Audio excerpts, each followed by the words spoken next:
Chers amis, bonjour. J'ai le plaisir de vous retrouver en ce 17 juin 2026 pour vous présenter un vol effectué avec le DJI Avata 2 hier, donc en date du 16 juin 2026.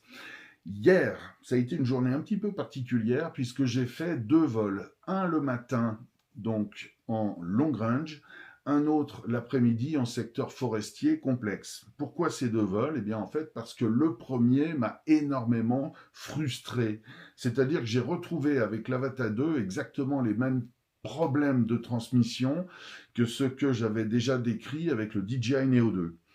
Donc, en fait, une fois rentré à mon domicile, eh bien, j'ai téléchargé le nouveau firmware des Goggles 3, ce qui semble avoir engendré une cohérence en fait entre le dernier firmware du DJI Avata 2 ainsi que les Goggles 3. Et donc l'après-midi, lorsque j'ai volé cette fois-ci en forêt, donc avec énormément de feuillage, etc., enfin tout ce que vous imaginez, eh bien cette fois-ci, j'ai retrouvé la qualité de transmission dont DJI est coutumier. Voilà.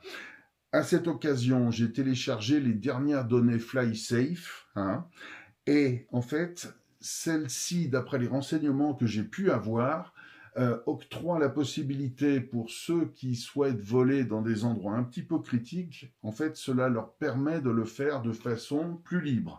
Bon, ce qui, moi, de toute façon, n'est pas mon cas. Pour les personnes qui regardent mes vidéos, vous savez que moi, je vole en zone extrêmement sauvage. Mais voilà, pour ceux qui aiment tenter de titiller le diable, eh bien, qu'ils sachent que la chose leur est facilitée.